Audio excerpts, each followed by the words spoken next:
Hi, I'm State Representative Attica Scott, and I serve Kentucky House District 41 in Jefferson County. It stretches from east to west, all the way to St. Matthews and to nearly Chickasaw Park in the West End. Most of the actions and the resistance have occurred in District 41, and truly from downtown to the East End to the West End. And so I wanted to make sure that I showed up in each of those spaces. On Friday, my daughter and I joined up with my friend Shamika, who we were on the live the last time together, to go to the action on Friday. And Mike, I just have to tell you that for 5 hours, we were there in a loving, peaceful, caring environment.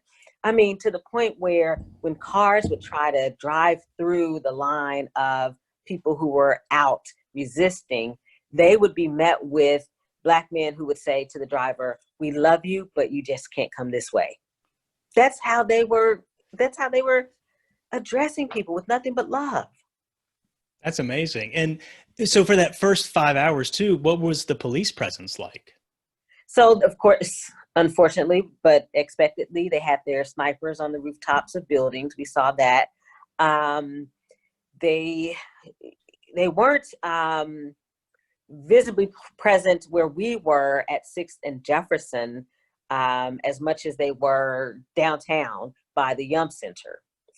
But then when the folks who were at the Yum Center started marching down to where we were at 6th and Jefferson, that's when the increased police presence was visible, as well as not only LMPD, but state police as well.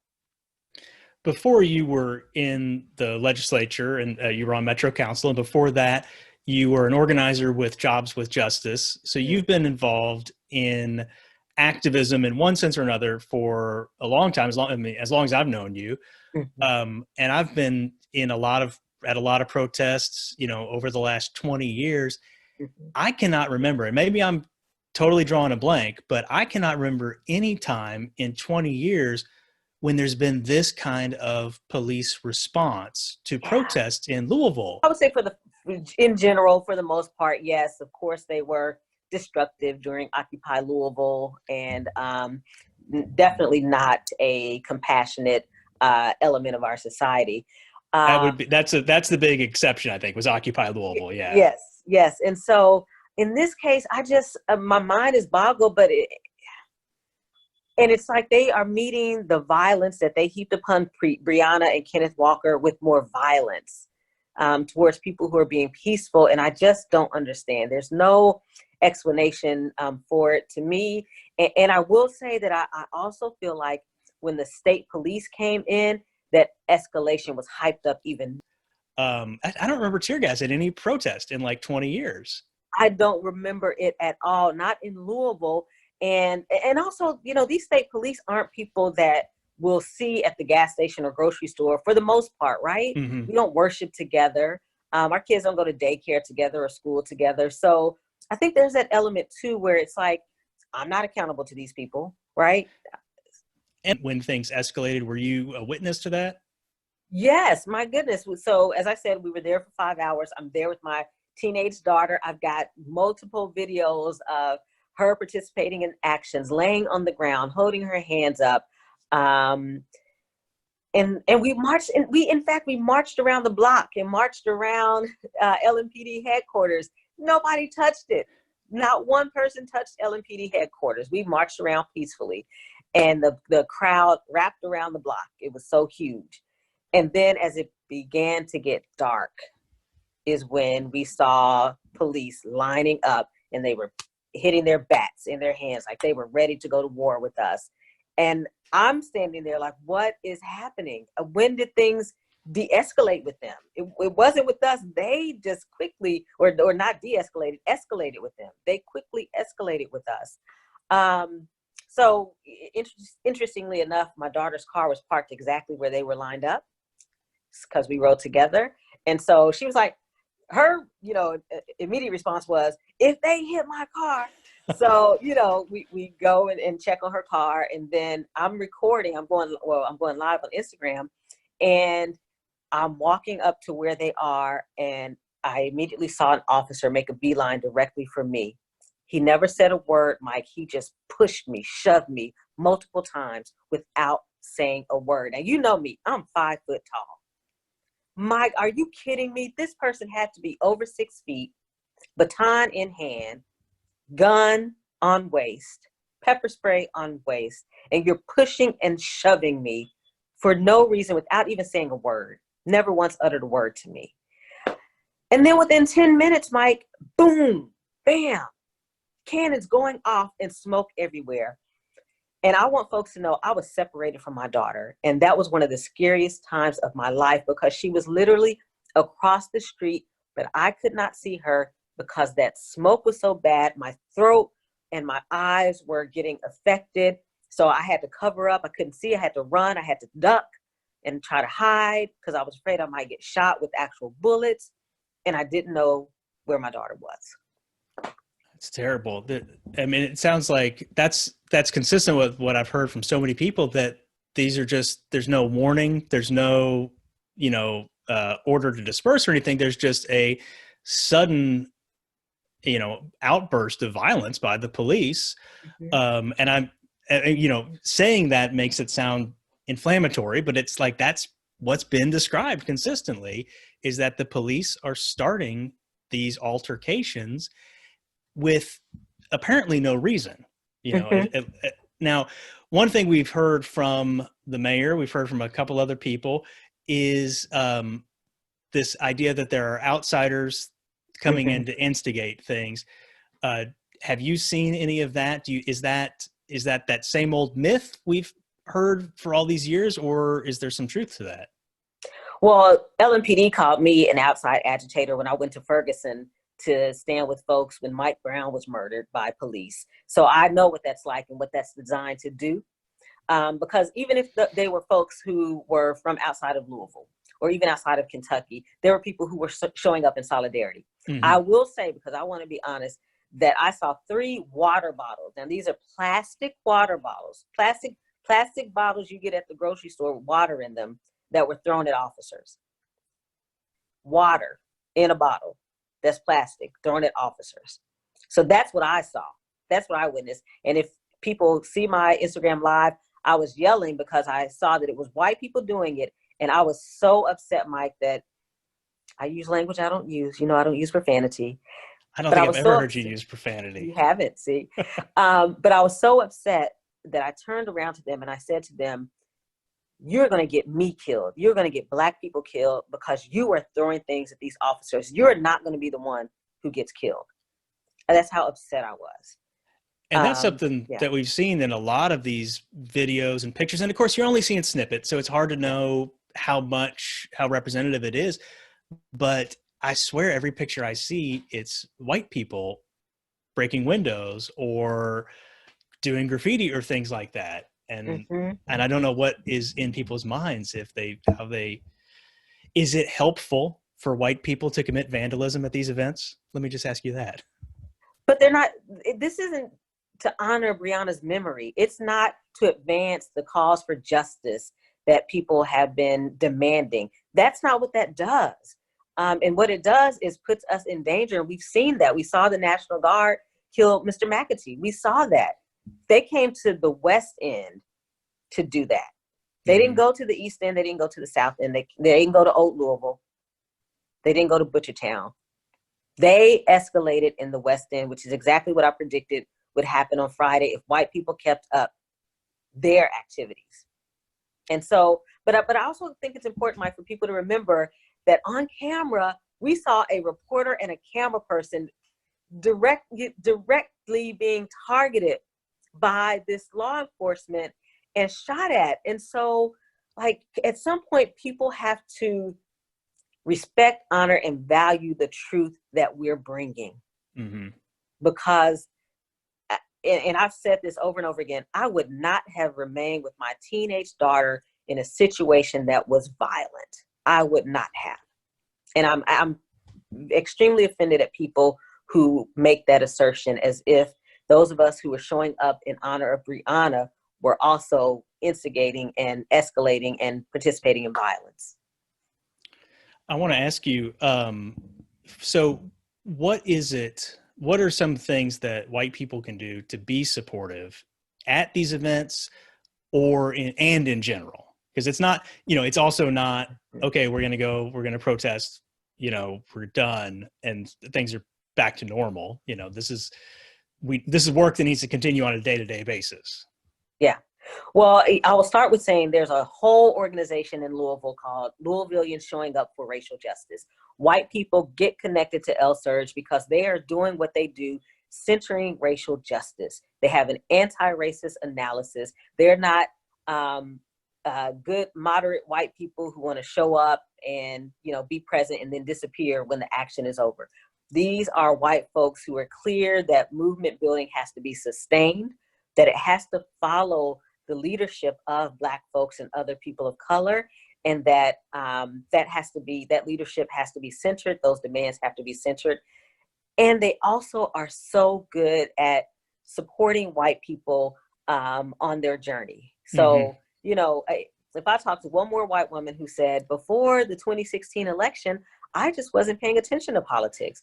And I'm like, it's such a wonderful privilege to have, because every day I walk out my door, politics hits me in the face. Mm-hmm. And so LSURJ will really work with you, because you can't ask me as a Black woman to work with you and go on that journey with you. How in the world am I going to do that and address the trauma that my daughter is still dealing with after being tear gassed? Like, she's still traumatized from that experience. She's like, that has never happened to me in my life, and I don't even know what to do or say. I can't do that journey with and for you. Get with some other white people who can do that with and for you. Support Black folks who are advocating for policy change at every single level, local, state, federal. If you want to show up when Metro Council does their live feed for Metro Council meetings or committee meetings, and get in those comments and make it clear what they need to do. Same thing for us in Frankfurt. We're about to go into the interim session, and those meetings are going to be virtual. Tune in, know what's happening, folks, because no one at this point, for me, it's not acceptable for anyone to say to me, I'm just not interested or engaged in politics. Right. I always tell people, it's like, if you don't have to vote, but if you don't vote, you're supporting the status quo. That's what your vote is. Anybody who doesn't cast a vote is saying, I'm fine with everything the way it is. That's right. That's an affirmative statement towards that. You mentioned supporting policy changes. Mm-hmm. What are some specific policies that people are demanding right now? Because I think that can be a little confusing for people. Mm-hmm. It's, we don't like to get into the details, and that gets lost in all of this. We know, okay, we want this officer fired or charged, or the specifics, but what are the systemic changes that can actually make this not happen again? So I do want to acknowledge and honor the local demands that are being made on behalf of Breonna Taylor's family, but also the work that can happen at the state level. So locally, folks are demanding an end to no-knock warrants. We know that Mayor Fisher has suspended no-knock warrants, but I think everyone, if you went to school somewhere, that a suspension is temporary. That's not permanent, right? So people are advocating for the end to no-knock warrants, period. People definitely want the Civilian Review Board to have subpoena power. If it doesn't have subpoena power, it's pointless. It's a bunch of people meeting up and hanging out together and talking about, how there are some bad cops and good cops. So those two things have got to be centered. But we also have to have a conversation about how we fund, how much of the city's budget goes to funding police, and how militarized the police force is. Those are policy decisions. It's about 2/3 of the city budget that goes to the police department, if I'm not mistaken. That's right. So while people we're in the midst of COVID-19, we're saying to people, or we've said, and if we have this second wave that folks are talking about, we're going to say again, to shelter at home. Well, we can't do that if people are homeless or they have inadequate housing. So we need some of that money for affordable housing, for example. We need it for public transportation so people can get to work, but yet it's being invested into a militarized law enforcement department that is attacking its people. At the state level, I just want to lift up a couple of things that I think people could really be a part of helping to advance. And that is, for the third year in a row, I'll be filing legislation to have independent investigations of not only police shootings, but violent interactions with police. And so that was brought to me by Sam Aguiar, who is an attorney working on Breonna's case. But this was after Darnell Wicker, a military veteran, was shot and killed by police. So people, please support that legislation, because police can't investigate police. I know some people are clapping their hands and saying, you know, thank you, Governor, for saying you're going to have an investigation into the shooting of Mr. McAtee, but law enforcement can't investigate law enforcement. That's just not possible. The Civilian Review Board is really important because if I remember correctly, you know, they'll have the ability to investigate any complaint, or at least a wide range of complaints that people could bring to them, because so often we talk about all these things after there's been a death. Mm-hmm. And we say, oh, you know, this guy, and I think it was Michael Newby many years ago, the guy that was the officer that killed him had a nickname like Mad Dog. Yes. Or something like that. And it's like, you know, and I mean, I don't want to read too much of the nickname, but it was like, there was a big history here of like, okay, this could have been prevented, you know, but there's no mechanism for people to make those complaints. And then a Civilian Review Board could potentially see, oh, this person has had 15 complaints about them in traffic stops. And if we can correct that before it gets to a death, I mean, that shouldn't, you know, this is all possible. That's right. And the Civilian Review Board should be full of civilians. Like the task force that the mayor has created is so heavily weighted toward the city, current and former city officials and law enforcement, that, you know, it's hard for people in community to trust that it's going to come out with something that really is about community. So this Civilian Review Board should be majority people who don't have a position or title that's elected or appointed. They should be people who are deeply rooted in community and care about real transformation. So let me ask you this also, in terms of policy as well. You know, every couple of years is a new phrase that's going around, you know, stop and frisk or community oriented policing. And we'll hear a lot about it for a while, and it'll be good or it'll be bad, and then it'll kind of disappear. You know, are there some specific practices like that that need to be taken out or need to be brought in? So one of the things that I started looking at after Ahmaud Arbery was murdered is Kentucky stand your ground law. So I posted about that, and so many people didn't even know we had a stand your ground law in Kentucky. So I'm looking at repealing that stand your ground law. And though that's something that has been somewhat of a buzzword since Trayvon Martin was murdered. And so, you know, we haven't really done the work we needed to do in Kentucky to look at that legislation and say, whoa, wait a minute.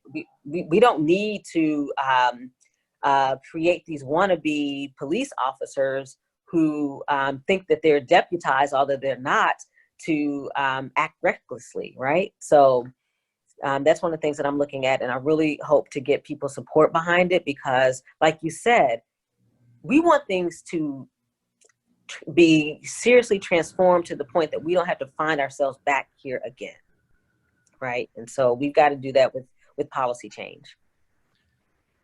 So, and I don't know, maybe I don't want to get too, I don't want to be too invasive, but I just want to ask you, how terrifying is it to be a Black mother in Louisville, Kentucky, USA?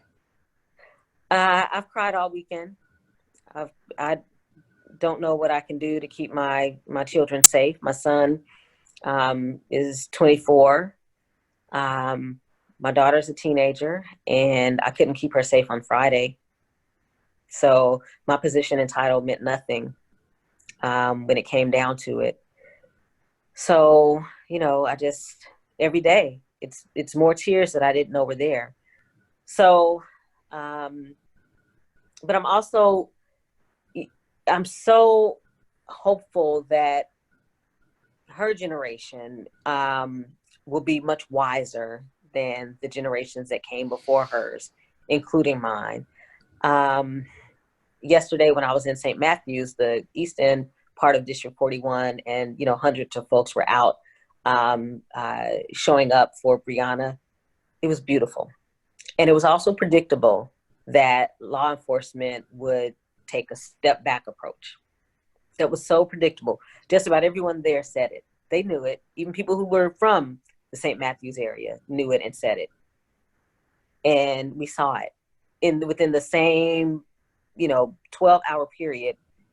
We saw law enforcement come to the West End with real actual bullets and kill someone. When we were all like, whoa, we thought you were doing like little fake pellets. What happened? But pepper packs. What happened? When did we escalate to bullets? When did that happen? Yeah. What are the pieces that get left out of these conversations? Because, we were talking before about how we've been at protests for 20 years, protesting the same thing. You were talking about marching around the police station. And I, remember doing that with Reverend Coleman. And, I mean, we've been having the same fight. We've been having the same struggles I've been in it 20 years. It's been going on a whole lot longer than that, and it gets to a fever pitch. We all talk about it. We heal, we reconcile, and everything goes right back to normal, or I shouldn't call it normal. It goes back to what it has been. How do we break out of that? Is there a piece that's missing that doesn't get heard? I have to say, I feel like this time is different. Because I'm seeing people who aren't going to go back to the political establishment or status quo. I'm seeing people who could care less about those things. That's not important to them. I think historically there have been far too many people who were more concerned with being called to the mayor's office or the governor's mansion and being close, having proximity to political power, that they were willing to acquiesce to some things. That's not happening now. These are folks out in the streets who don't care what your position or title is, and they don't want to be close to you politically. That's not relevant for them. The other thing I would say, Mike, is that I don't think we ever really healed from anything, whether it was the enslavement of African people or the civil rights movement. I don't think we've ever really healed from anything. And my fear right now is that I don't think we're not going back to anything the way it was. We're just not. I don't see that happening. But I want to make sure that people get the emotional and mental and spiritual support that they need, because this is traumatic, extremely traumatic. And for people who've been out for the first time protesting, who walked away, thank goodness they were able to walk away, who came in naive, thinking, some people did come in naive thinking, oh, the police would never do something like this. They would never hurt a whole bunch of people. And they walked away realizing that they will. And so I think that different perspective is going to change the way that we operate in the future. I certainly hope so. I mean, I feel like, we keep seeing what looks like maybe it's going to be rock bottom, and we find a way to go a little further down. But I do feel like this is different. It does feel, and maybe it's this younger generation, or it's everybody being cooped up under COVID and already under all the stress and strains on the system. Maybe this is enough to where we can finally make the the painful changes that are going to need to be made. And I think that's part of this that we don't want to recognize, or white people don't want to recognize, is that we're going to have to make some changes that are going to be real.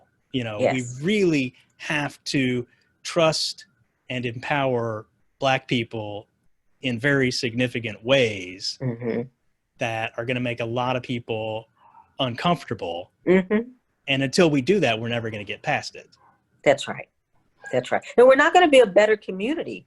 Like a community is strong when everyone can thrive, right? When people who want to participate fully can participate fully.